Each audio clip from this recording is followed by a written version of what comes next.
Работать много или работать с умом? Экономить или транжирить? Действовать или ждать? Мы выбираем совместно. Каждую неделю в передаче «Альтернативы» на твоем канале. «Альтернативы» – широкий выбор идей для нормальной жизни. Здравствуйте! В эфире передача «Альтернативы». И сегодня мы выходим в эфир из студии БАС-ТВ города Басарабяска. Сегодня мы поговорим о самом сладком и одновременно полезном продукте, который подарила нам природа – о меде. Цветочный, подсолнечный, рапсовый, акациевый, липовый. Каждый из этих видов меда отличается от других не только цветом, вкусом и запахом, но и своими целебными свойствами. Молдавский мед славится своим качеством, его любят и ценят во многих странах мира. И это все благодаря людям, посвятившим себя работе на пасеке. Давайте познакомимся с одним из них. Герой нашего следующего сюжета – один из самых знатных пчеловодов района Басарабяска – Григорий Скутарь.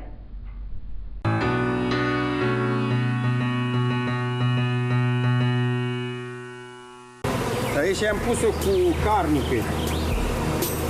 Ia uite. Da. Dacă мат тынării фузи mai repede. Пчелами Григорий Скутарь занимается с самого детства. Он знает все тонкости этого дела и не представляет себя в другой роли. Производство меда – это не бизнес. Это работа, каждодневная работа для того, чтобы содержать семью. Для меня это не бизнес, для меня это жизнь.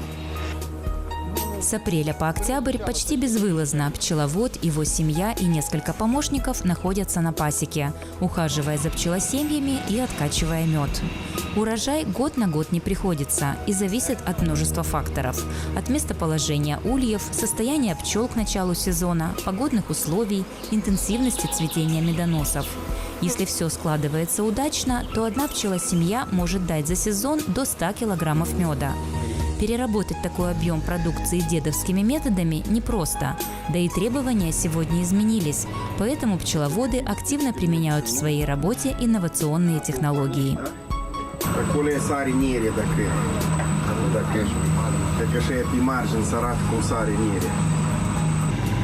Эта центрифуга для откачки меда – особая гордость Григория. Он вложил в нее порядка 100 тысяч леев, но говорит, что затраты себя оправдывают. За раз в аппарат можно загрузить до 30 рамок с сотами, и это требует минимальных физических усилий. Кроме того, оборудование соответствует современным санитарным нормам. Мед должен качаться в пищевой нержавейке. Не разрешается, как при Советском Союзе могли качать медогонками. Требований, как другие требования на данный момент. Высокие требования связаны с тем, что значительная часть молдавского меда экспортируется в страны ЕС. Это один из немногих видов отечественной продукции, спрос на которую год от года только растет. Весь мед мы сдаем оптом, и мед оптом отправляется в Европейском Союзе. Как бы в последние годы нету никаких проблем с реализацией меда. Оптовая цена меда колеблется от 30 до 60 леев за килограмм. И здесь большое значение имеет его происхождение и экологичность. Если мед с акацией монофлерный, то должен быть его проверяют по составу пыльцы. И тогда за него платят дороже. Да, и проверяют на все антибиотики проверяют. Сейчас очень строгие требования к меду. За качеством сладкой продукции пристально следят и Агентство по безопасности пищевых продуктов, и сами покупатели. Но Григорий Скутарь считает, что производить мед, который соответствует европейским стандартам, вполне реально. Как реально и добиться успеха в этом виде бизнеса. Те, которые работают и двигаются в ногу со временем, имеют хорошие перспективы. К занятию пчеловодством Григорий приобщил и обоих сыновей. В своем деле он привык больше полагаться на собственные силы и поддержку близких, нежели на помощь извне. Никакие субсидии от государства или гранты от зарубежных фондов пчеловод никогда не получал, считая, что оформление необходимых для этого документов отнимет у него слишком много времени, которое иногда дороже золота. В 2017 году всего 1% пчеловодов Молдовы подали заявки на получение субсидий на сумму около 6 миллионов леев.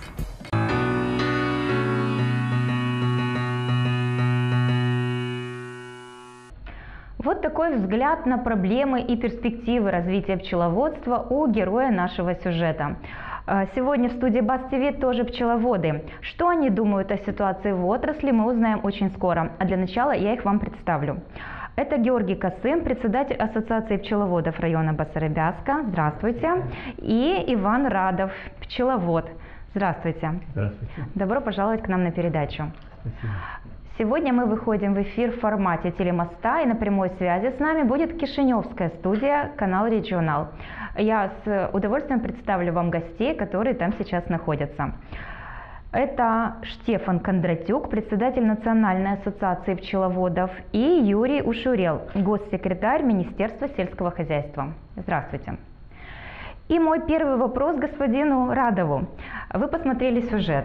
Ваш коллега Григорий Скутарь рассказал и показал, какие инновации он использует в своем деле. А как вы считаете, насколько важно в пчеловодстве идти в ногу со временем? И какие инновационные технологии лично вам облегчают жизнь на пасеке? Да, мне знаком Григорий Скутарь, потому что мы сотрудничаем вместе. И часто делимся мнениями, опытом своим.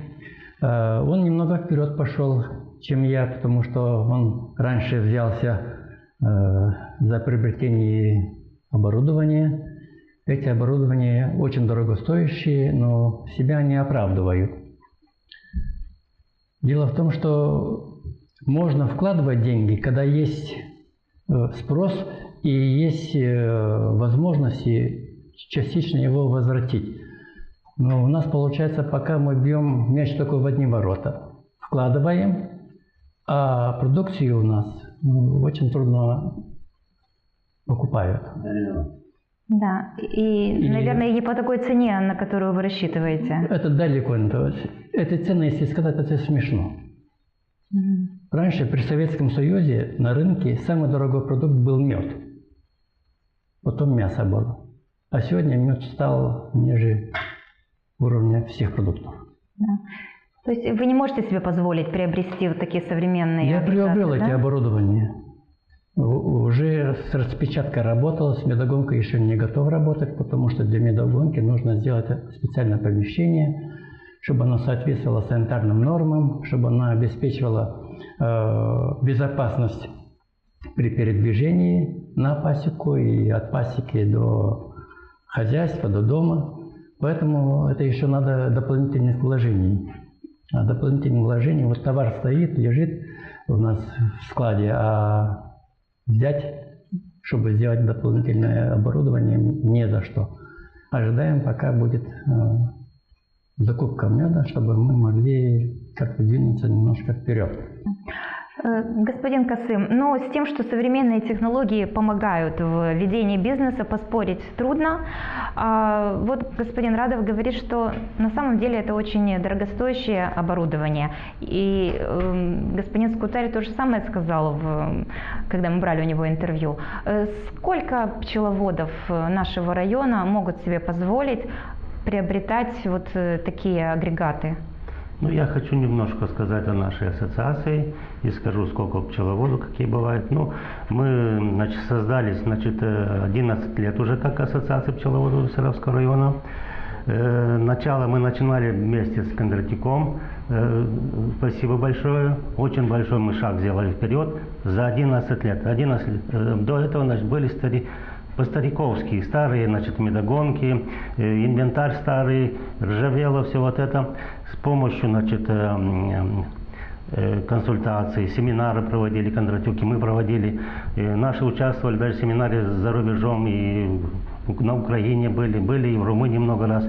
Мы перешли от этого, новые улики пошли, уже не красим, как раньше красили, вот это воняло, вот эта краска, все пищевое у нас, все краски.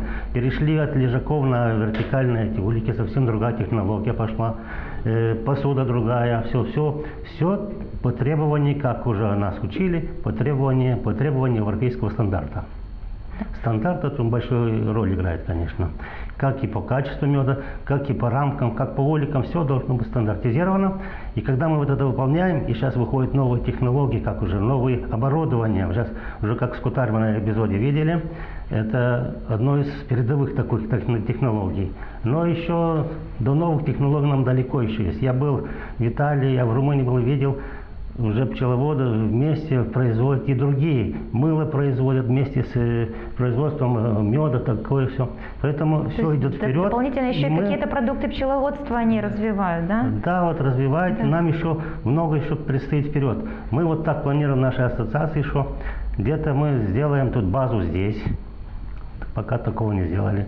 Мы хотели, чтобы сделали здесь матководов своих, чтобы матки производить своих, чтобы были именно районированные, именно в нашей зоне, чтобы были они.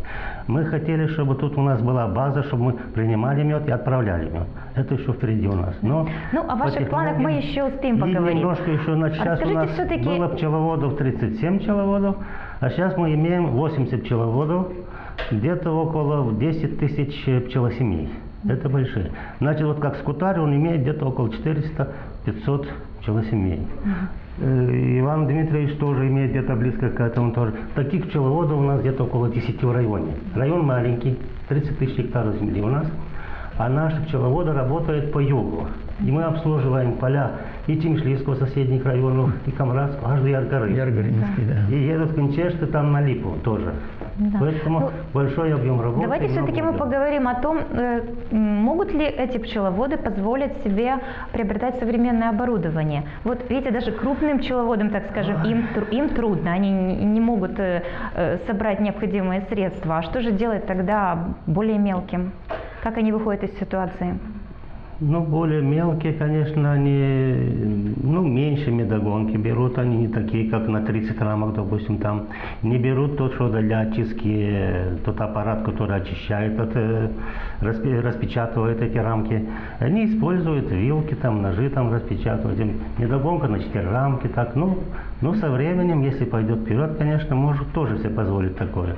А эти вот пчеловоды, которые по 400, по 500 и более пчелосемей, они себе позволяют, но им тоже тяжело. В каком плане?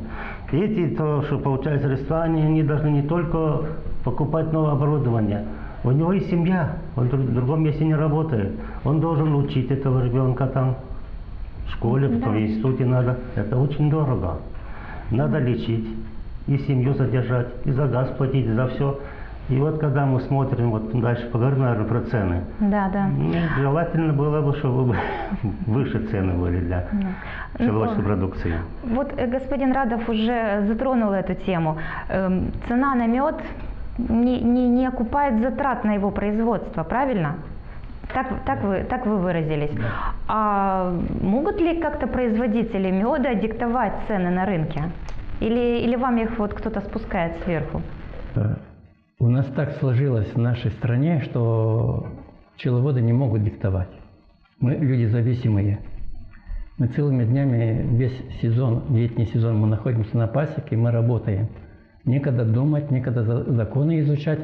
А есть люди, которые, если бы это было бы на законном уровне, чтобы государство занималось этим вопросом, было бы проще.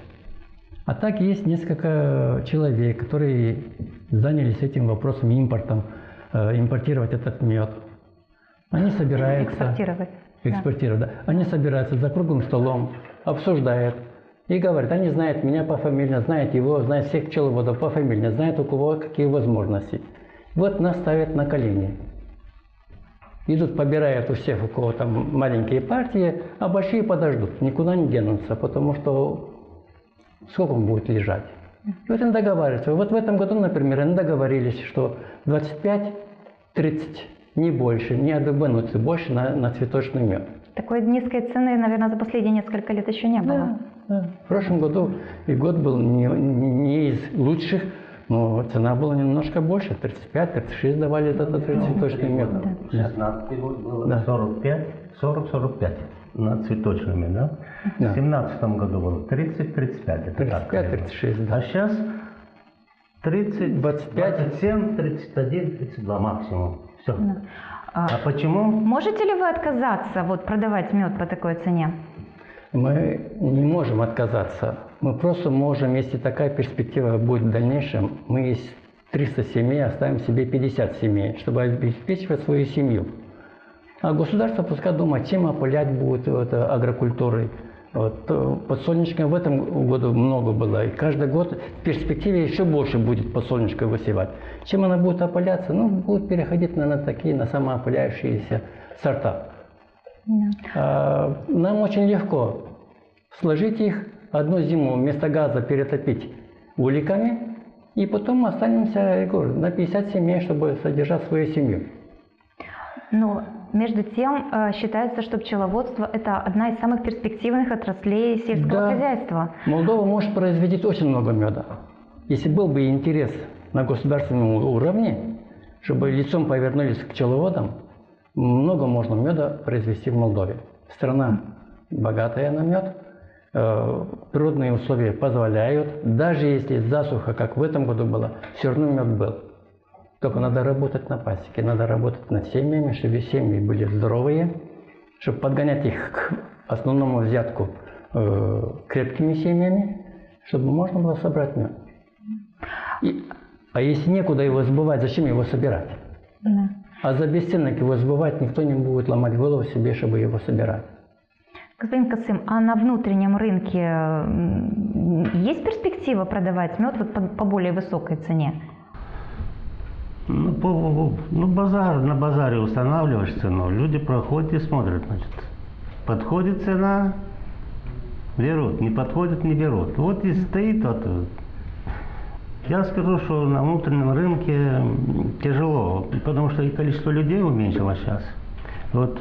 Садаклей, у меня пчеловод, говорит, я, Георгий Игнатьевич, вывозил, где-то 3-4 тонны на базар здесь. Садаклей, Бессарабку. Железнодорожники были, покупали этот мед, ставили нормальную цену. То есть за сезон он 3-4 тонны продавал? Да. А сейчас, говорит, я не могу тонну продать. Нету людей. Население стало меньше, и платежеспособность населения, видимо, уменьшилась, и это все сказывается. А может быть еще дело в том, что в Молдове нет культуры потребления меда? Люди не научены употреблять мед. Мед нужно кушать каждый день. Мед – это такой продукт из всех продуктов питания, которые мы имеем на сегодняшний день, и не только мы, во всем мире, мед в организме усваивается 100%. Поэтому его нужно каждый день употреблять. Он как ободряющий, общеукрепляющий, богатый витаминами. Он имеет свой антибиотик, потому что мед, если находится в посуде, он сам себя стерилизует, и посуда чистая делается. Поэтому, если бы наши граждане научились бы кушать мед, нам не надо Европу кормить медом. Достаточно своих людей накормить. Но люди просто так оставляют на второй план, на третий план употребление меда. Ну что ж, тем не менее, ситуация на сегодняшний день такова, что 85% меда экспортируется. И основными потребителями нашей сладкой продукции являются страны Евросоюза. Прежде всего это Румыния, Италия, Франция, Германия, Испания. Но означает ли это, что жизнь пчеловода сладка? Давайте посмотрим следующий сюжет, затем обсудим его.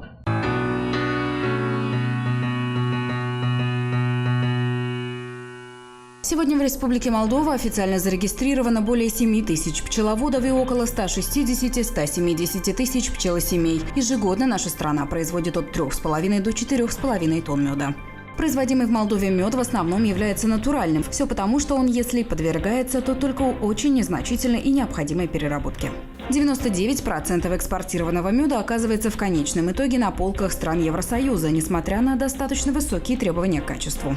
За границу мед отправляется через длинные торговые сети в бочках, что создает дополнительные препятствия. Так, на данный момент среди главных целей пчеловодов в Молдове значится обнаружение участков рынка, которые позволили бы продавать уже расфасованную продукцию напрямую потребителю. Самой остро ощутимой проблемой остается недостаточно высокий уровень поддержки, оказываемый сектору пчеловодства. 90% пчеловодов не имеют доступ к финансированию, предоставляемому государством посредством субсидий, так как они являются физическими лицами, а программы и законодательство предусматривают субсидирование только для юридических лиц.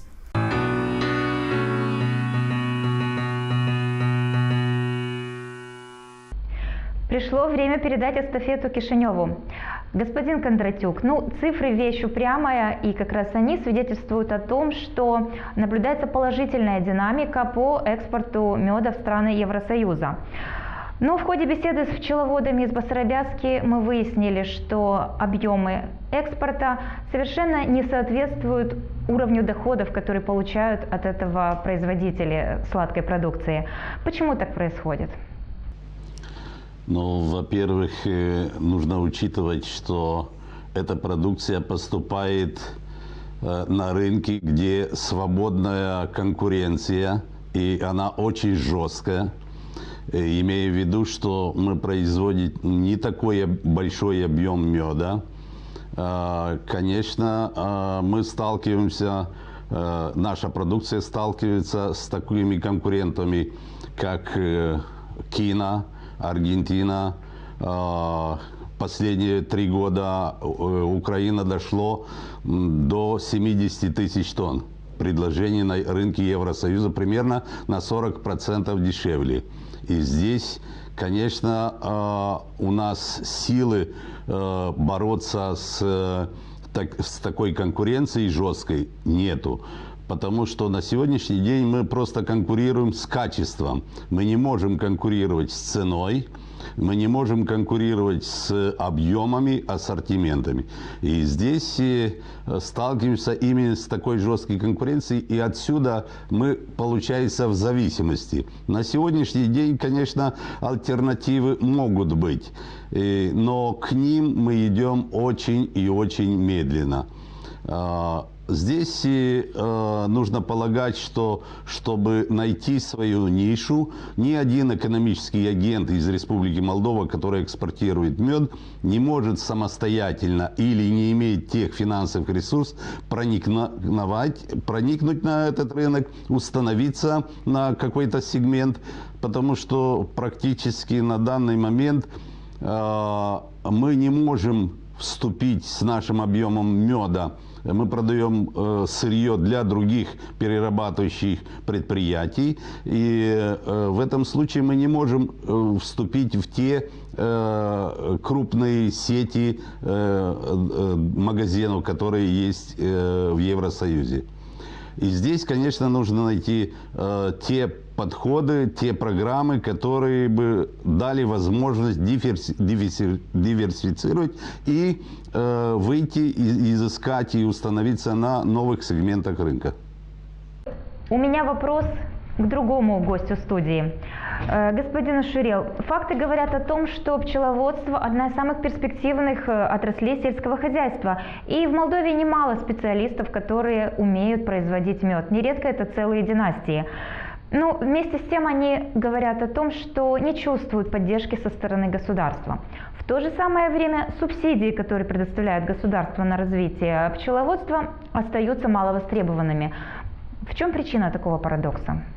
Да, вообще-то тут у нас получается интересный парадокс в том плане, когда все знают, то есть это не какие-то догмы, это реальные цифры, которые мы оперируем. Значит, на данный момент сектор пчеловодства является одним из самых финансированных секторов.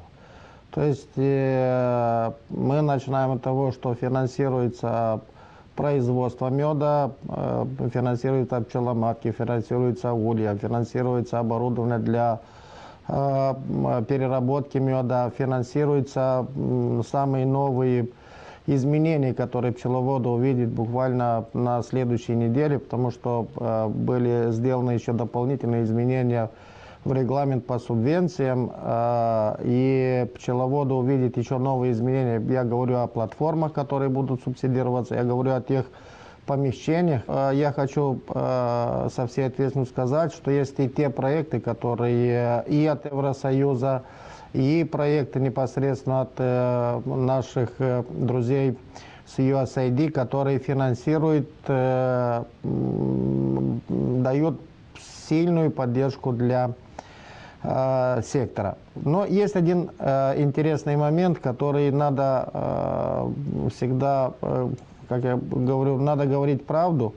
Значит, первая причина, почему меньше пчеловодов финансируется, это тот факт, что еще не до конца пчеловоды переходят на официальную работу, то есть работая официальным экономическим агентом, зарегистрированным экономическим агентом, потому что если мы говорим, что у нас физические лица занимаются пчеловодством, это называется хобби. Если пчеловоды хотят делать из этого бизнес, значит это экономическое предприятие. Вот к экономическим предприятиям для того, чтобы развиваться, и цифры говорят сами за себя, процентов 70-75 финансируется от государства, от вложенных денег. Поэтому первая проблема, которую на данный момент должны понять пчеловоды, что при переходе с формы работы физических лиц до формы работы юридических лиц положение поменяется. Второй момент, к сожалению, как это ни странно не звучало бы, пчеловодам следовало принимать опыт от пчел. Пчелы работают вместе, потому что по-другому бы они бы не создали мед. Пчеловоды как бы работают разрозненно. К чему я это говорю? Значит, на данный момент, и пчеловоды это прекрасно знают, у нас производится по большой степени 4 вида меда. Хотя лечебные свойства меда и возможность педоклиматические возможности, которые существуют в Молдове, позволяют как минимум сделать 14-17 видов меда. Но для того, чтобы выйти с рынка, мы не можем выйти одной, двумя, тремя банками. Мы должны выйти количеством. Третий момент. Мы как-то ставили заботу о продаже на чьи-то другие плечи. Если мы производим мед, значит мы должны собраться вместе и этот мед красиво упаковать, сделать много видов меда и выйти количеством фасованного меда на внешний рынок. Для этого есть возможности, но почему-то желания нету.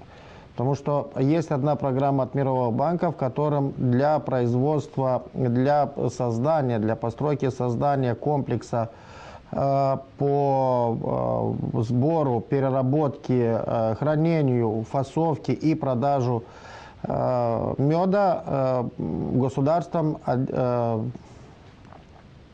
выделяется до 350 тысяч долларов. Это грантовая составляющая. Но грантовая составляющая говорит, на каждый вложенный доллар государство приходит одним долларом, дополнительным долларом.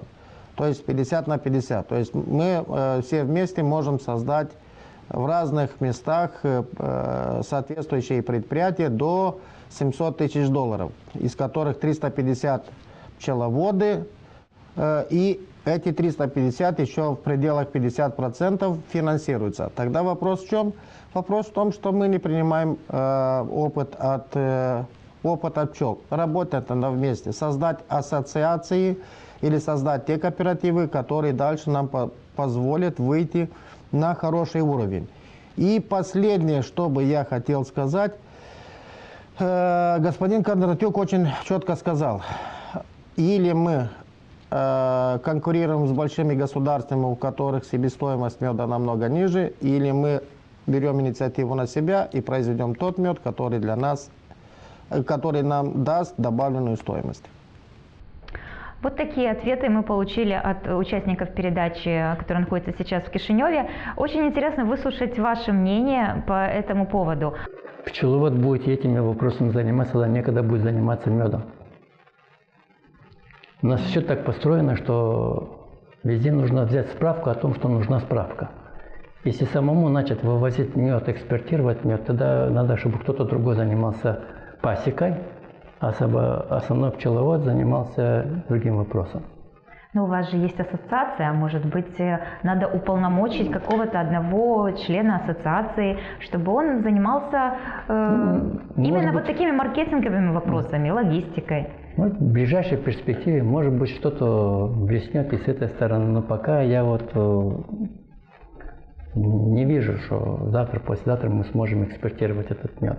Да. А вот что касается того, что большинство из пчеловодов, они вот работают больше как физические лица, они не открывают предприятия.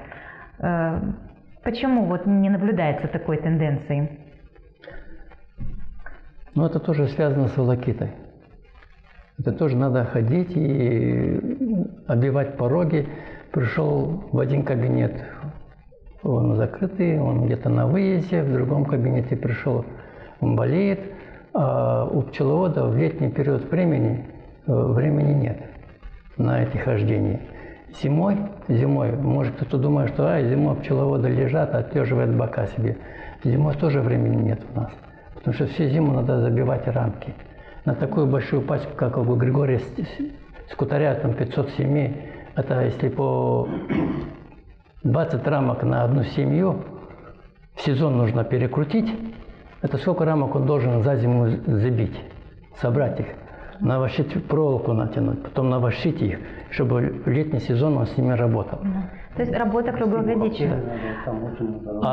Чтобы иметь эту, как физические лица, как юридические лица, то это надо уже иметь и бухгалтерию, надо бухгалтера иметь. А за что, если мы не можем свою продукцию вот так вот легко продать, еще надо и бухгалтер содержать, и это же можно заработать дополнительные головоломки. Да. Господин Касым, а вы как думаете, могла бы ассоциация взять на себя какие-то такие функции по продвижению и реализации продуктов? Вот 10 лет назад, когда создавали мы эту ассоциацию, значит, мы своим решением приняли, что мы входим в состав Национальной ассоциации Республики Молдова. Ну и так мы, когда начинали, создавались, было такое предложение, такие мнения было, что Республиканская национальная ассоциация получает, значит, разрешение на продажу за границей. Мы входим в эту ассоциацию, сдаем через эту ассоциацию свою продукцию. Они сколько вкладывают на перевозку, на все это дело, продают. И потом, конечно, когда уже реализована продукция, распределяем сверху донизу. Вот я считаю, тогда можно было бы как-то и... Ну, на деле так не происходит? Вот не получилось почему-то во всей республике. И вот мы пчеловоды отдельно, продавцы меда отдельно как-то получается. И это не только по пчеловодству так. Так оно пошло и по зерну, и по винограду, и по вину, и по молочному, по всем. А если бы оно было так, тогда у нас в республике не было, там, допустим, что 90% бедных, а 10% богатых. А так распределение было бы как-то умеренно и правильно было бы. Можно ли говорить о том, что в этой области существует монополия на приобретение, на продажу меда? Ну, есть какие-то там укрупнения, есть какие-то там, да, набирается. Но мы здесь находимся, что там происходит наверху, трудно нам оценить, конечно. Да. Но хотелось бы, чтобы вот так вот было. Если такое распределение было бы, я думаю, что было бы лучше. И развивалось бы пчеловодство лучше. Вот сегодня вот я хотел бы вот задать вопрос тоже вот с этими ценами опять. И вот с налогом, если вот, ну, не получилось задавать. Нет, вы можете задать вопрос. Понимаете, вот цены за 3 года, я беру 16-й. Представителю министерства вопрос, да? 16-й, 17-й, ну я поднимаю этот вопрос, да. как бы. 16-й год, 17-й, 18-й год. Цены. Было 40-45 на цветочный мед. Потом в 17 году, значит, 30-35. И, значит, сейчас уже 27-31. 32, может. И в это же время, за последние 3 года тоже, почему-то налоги при продаже меда у нас было 2%, 3, сейчас 5%. Как-то государство могло регулировать вот эти вот, не кинуть все это на производителя, а может часть кинуть на того перекупщика там, или на кого-то другого, как-то там экономика так требует, да. В принципе. Я думаю, что вы получите ответ на свой вопрос. И да. У господина Радова тоже есть возможность задать вопрос представителю Министерства сельского хозяйства, либо председателю Национальной ассоциации пчеловодов. Пожалуйста. По поводу налогов я бы сказал так, что в Европе, по-моему, только наша страна, которая еще только кандидат в вхождение в Европу в составе ЕС, но у них совсем другие законы. На пчелосемьи уже налог облагается, пчелосемьи, потому что непонятно для чего. Ведь пчела, когда вылетает с улика, она уже оплачивает свой налог государству, лидерам всем, которые сельхозугодиями, сельхозкультурами занимаются, бахчеводству. Кто чем занимается, пчела уже оплачивает этот налог. Нет, надо дополнительно для государства взять налог не от пчелопродукции. То есть, я вот, когда готовилась к этой передаче, тоже нашла такую информацию, что в регионах, где много пасек, уровень опыления культур возрастает на 80-90%. И это реально. Таким образом, вот в Евросоюзе на каждую пчелосемью существуют дотации. То есть пчеловодов стимулируют к тому, чтобы они увеличивали количество пчелосемей. У нас наоборот, налогом облагают пчелопродукции, да. Прибыль от пчелопродукции. Да. Ну что ж, давайте выслушаем мнение наших экспертов из Кишинева, вот что они об этом думают. Очень интересно затронутая беседа. Всегда просто, когда беседуешь, смотря в глаза, но все равно на расстоянии мы тоже как бы друг друга понимаем. Значит, когда мы говорим о проценте на продаж, 2%, 3%, 5%, мы ссылаемся на работу юридических и физических лиц. Поэтому давайте будем правде в глаза говорить. То, что было 2% и не оплачивалось, то, что будет 5%, уже будет оплачиваться. Потому что есть четкое разделение между бизнесом и между хобби, который производится, который делает пчеловодство.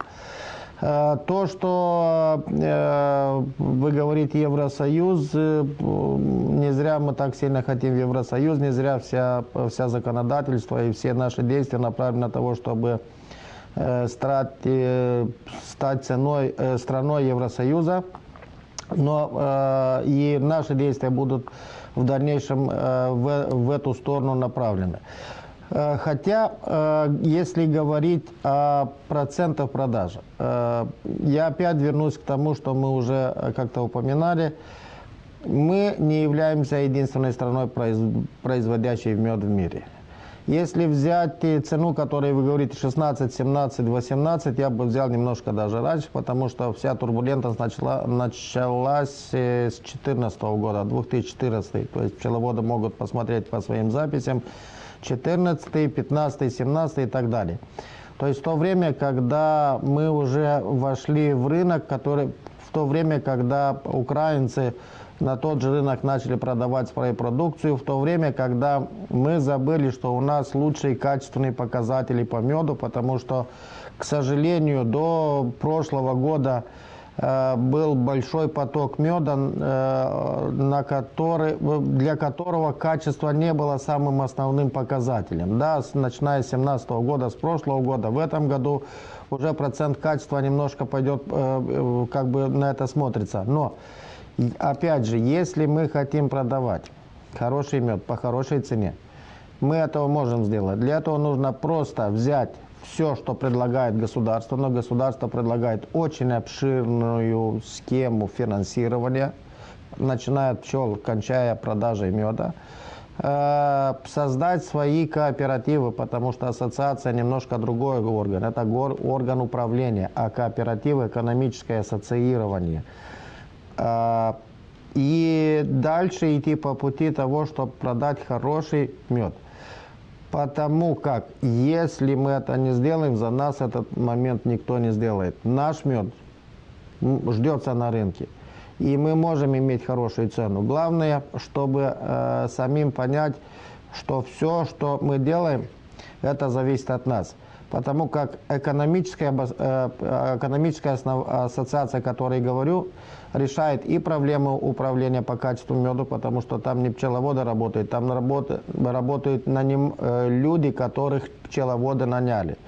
Один бухгалтер при условии упрощенной системы ведения бизнеса для фермерских хозяйств, это уже юридические лица, то есть это физически, но работает в форме юридических лиц, при упрощенной форме ведения бизнеса и ведения учета, бухгалтерского учета, не требует таких больших вложений. И один бухгалтер, который, если вы нанимаете для всех работников, поможет намного лучше справиться с теми задачами, которые считаются нерешенными или кажется, что они будут плохо решенными.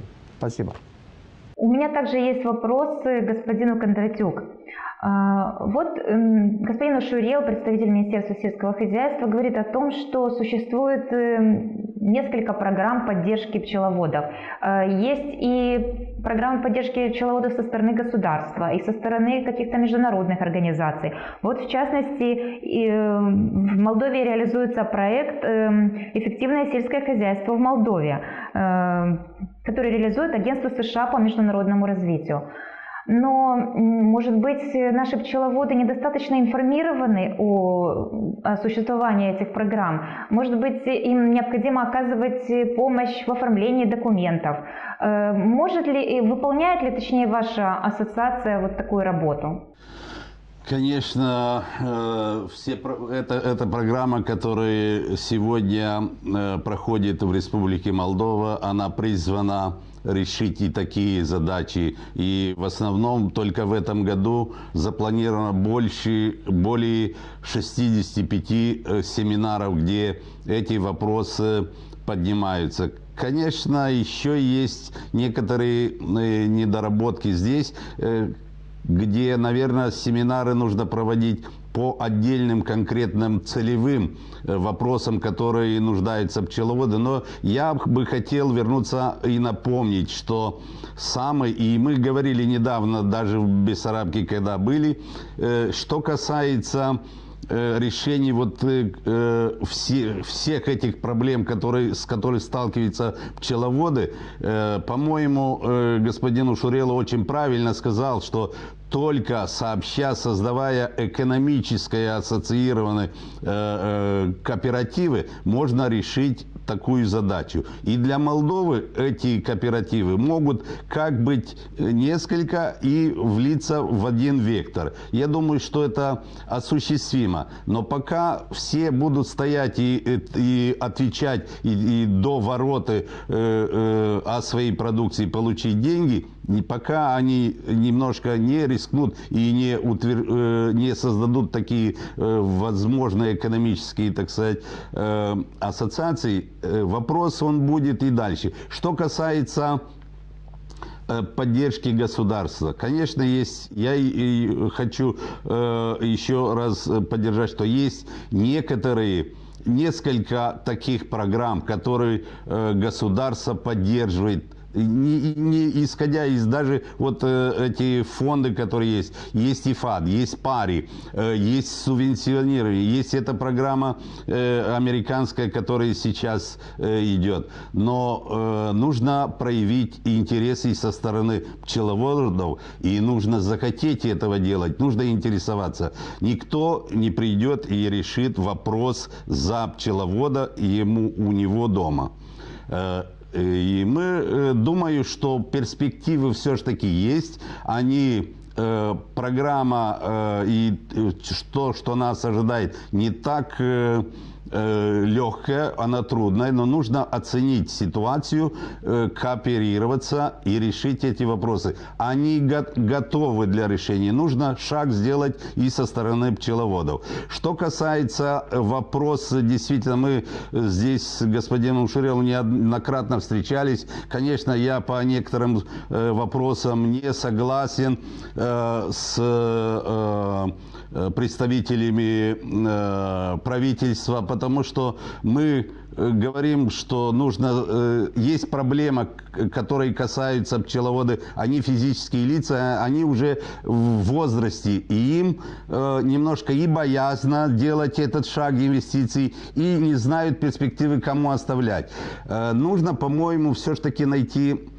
И это не то, чтобы кому-то не нравится лишь. Нужно, по-моему, найти решение этой проблеме. Потому что, может быть, кооперировать этих физических лиц несколько. И есть эта программа групп депродукаторов, которая у нас есть. Но я думаю, что здесь все-таки нужно найти решение и открыть допуск к этим средствам, к этим финансированиям всем пчеловодам. Потому что нельзя, даже 5 семей, если имеет, и рядом один создал себе крестьянское хозяйство, имеет 200 или 300, этот с 5 пчелосемьями, он может навредить этому. И здесь будет дисбаланс в развитии и применении новых технологий и получении и прибыли. Здесь есть, конечно, место для работы. Думаю, что и в рамках новой программы развития пчеловодства мы сможем какие-то новшества и какие-то вопросы решить. Так получается, что сегодня мы больше говорим о проблемах, но не все так печально. Я предлагаю вашему вниманию сюжет о семье из села Цау, района Дандюшень, которые получили грант на развитие бизнеса в новом, немножко непривычном направлении. И этот бизнес также связан с пчелами. Давайте посмотрим.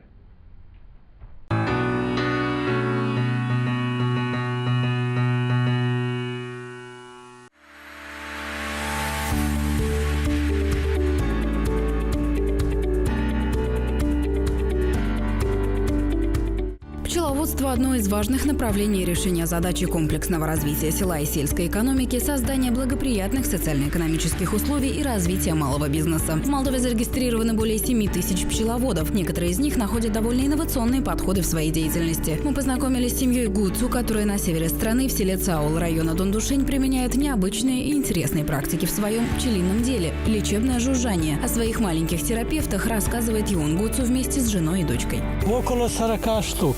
20 штук находится в этих домиках. Эти домики, они предназначены для того, чтобы принимать процедуру. То есть выздоравливать.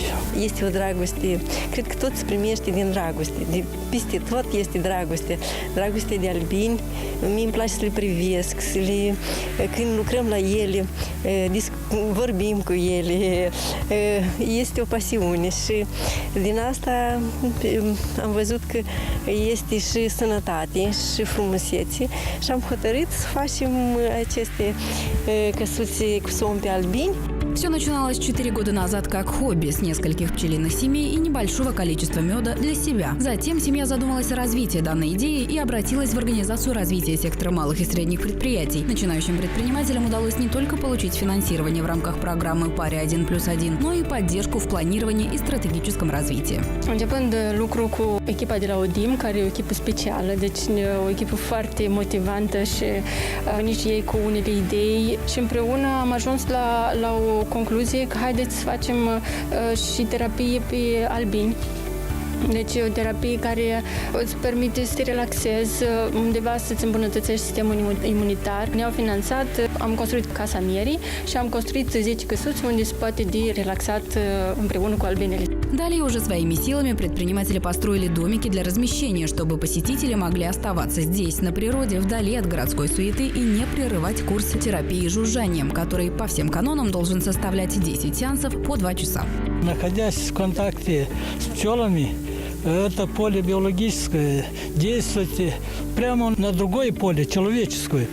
И в контакте они совершенствуются, так поддается, что человек по окончаниям, скажем, этих процедур, он приходит в равновесие с пчелиными. Она действительно влияет на человека очень благотворно, на нервную систему, на дыхательную систему, на костную. Все, что есть в человеке, оно действует положительно. Fiind în terapia asta cu zumzet și visele se schimbă. Sunt vise frumoase, omul se face mult mai plăcut, mai zâmbitor, mai sociabil. Aici se ved albinele, dacă le salutăm într-o formă așa, să aud. Salut! Lucrurile bine acolo, nu sunt agresive, sunt foarte prietenoase. Deci avem mai multe găurele așa, deschidem și deja simțim mirosul de albine, de ceară, de miere, de casa albine, așa natural, autentic, cum e foarte, foarte, deci vii ca în vizită la niște albinuțe. Foarte cuvinte, foarte prietenos, vii la ele. 2 ore trec repede. repede în compania albinelor și eu cred că oaspeții noștri o să fie bucuroși să comunice un pic direct sau indirect cu albinele. Свои двери для посетителей семья Гуцу планирует открыть в следующем году по завершению всех ремонтных работ в домиках для размещения. Тогда и в Молдове станет доступным инновационный подход к заботе о своем здоровье и отдыху в экологически чистой среде под звук жужжащих терапевтов.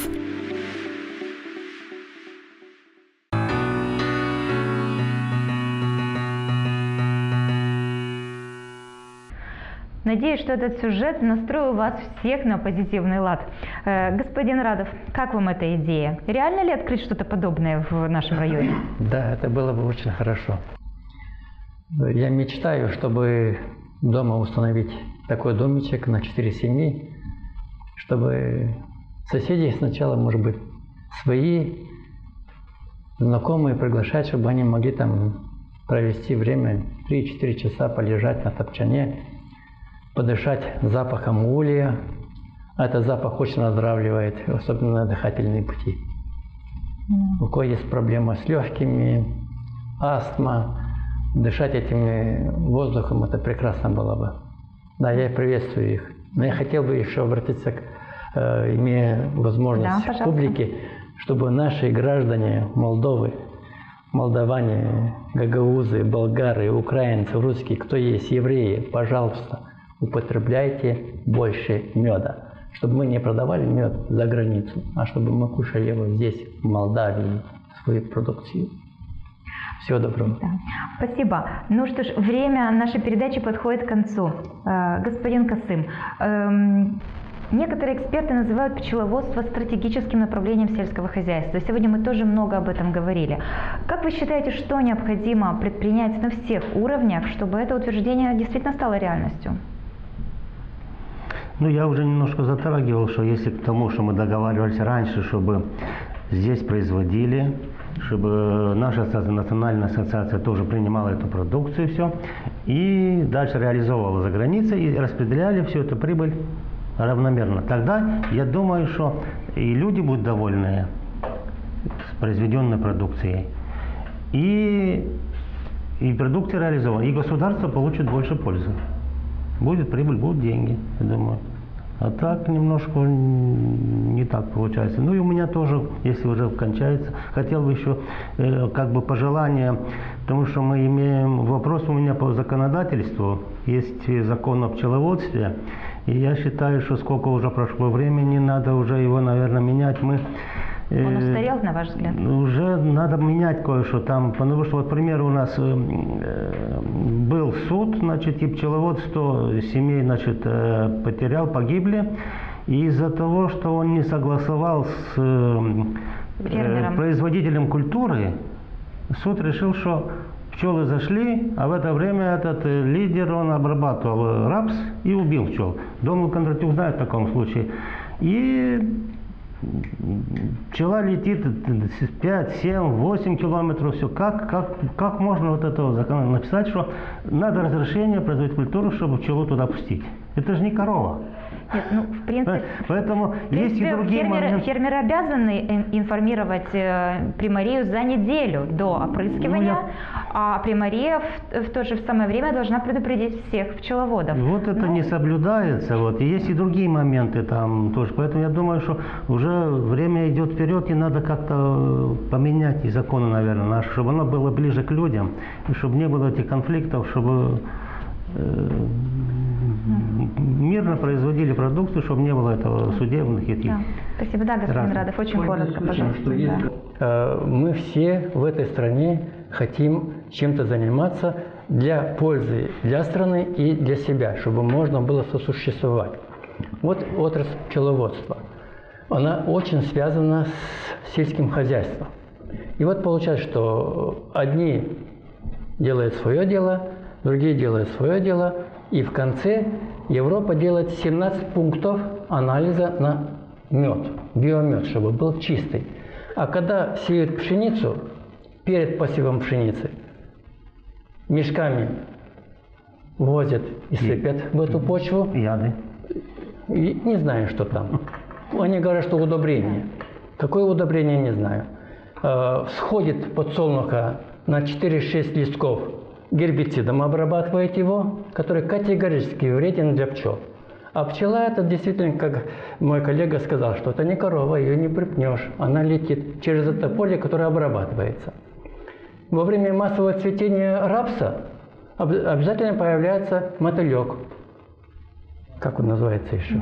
То есть мы вас Вот, поняли. мохнатая Вы имеете в виду, Мохнатая что аленка, да. для того, чтобы требовать экологичность Да. меда, необходимо, Надо чтобы совместно, фермеры сообща работать. также соблюдали Да, все эти нормы. конечно. Уважаемые участники передачи в Центральной студии, что вы можете ответить на эти пожелания? Планируется ли что-то на уровне государства для того, чтобы, во-первых, усилить взаимодействие, сотрудничество между фермерами и пчеловодами? И, с другой стороны, что вы намерены предпринять для того, чтобы как-то защитить производителей меда? Ну, не знаю, если, конечно, здесь есть вопрос прямой пчеловоду, с чем сталкивается. Это возврат потери от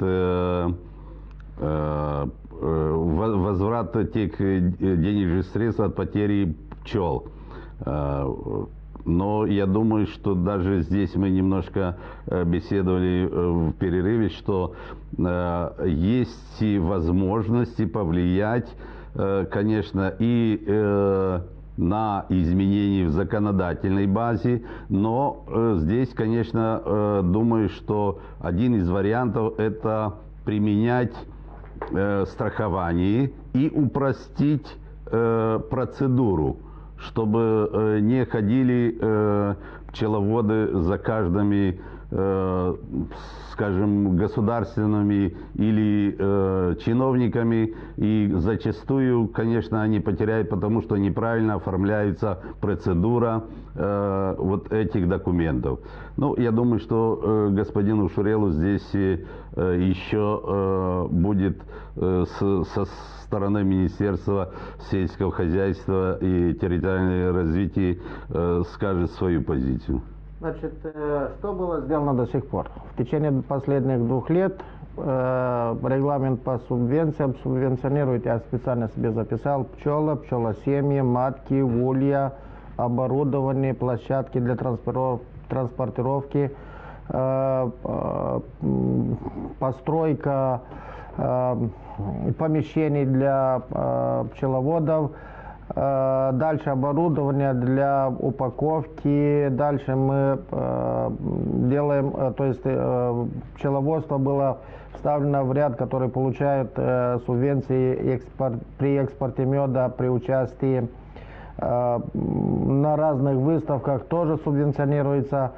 Дальше упаковочное оборудование, дальше возврат НДС, дальше законодательство, которое было сделано до сих пор, потому что после тех нехороших моментов, которые у нас были, и пчелы были как-то отравлены, да, прямо скажем, значит, мы сделали изменения в законодательстве. Единственное, что нужно, это законодательство поменять. Что на следующий момент?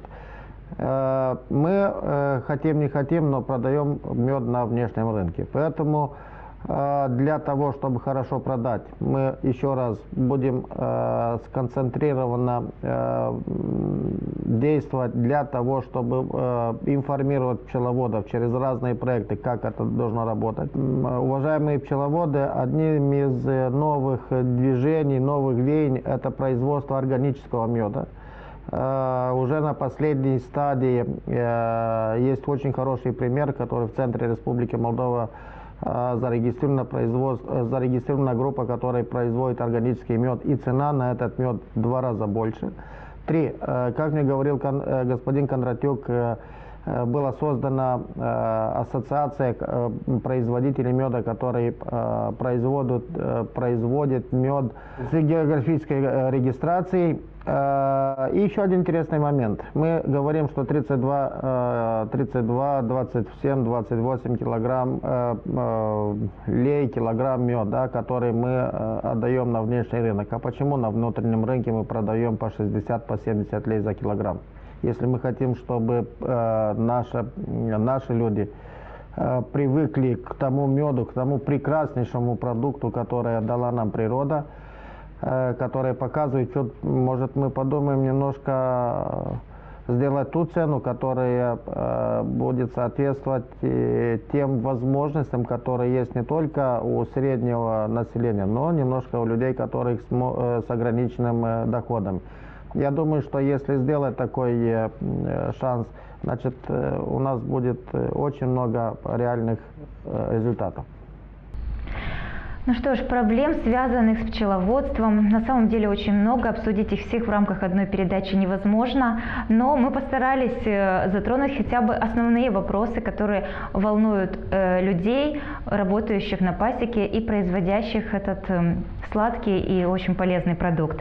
Я хочу поблагодарить за участие в передаче господина Георгия Косым, председателя Ассоциации пчеловодов района Басарабяска, и господина Ивана Радова, пчеловода, владельца достаточно большого количества пчелосемей. Спасибо вам за то, что вы были сегодня в нашей студии. Также я благодарю экспертов, которые на протяжении этого часа присутствовали в центральной студии канала «Регионал». Это Штефан Кондратюк, председатель Национальной ассоциации пчеловодов, и Юрий Ушурел, госсекретарь Министерства сельского хозяйства. Телезрителей я благодарю за внимание и желаю всем, кто трудится как пчела, неважно в какой сфере, чтобы вам всегда воздавалось по заслугам. Это была передача «Альтернативы». Всего доброго, до новых встреч в эфире. Работать много или работать с умом? Экономить или транжирить? Действовать или ждать? Мы выбираем совместно. Каждую неделю в передаче «Альтернативы» на твоем канале. Альтернативы. Широкий выбор идей для нормальной жизни.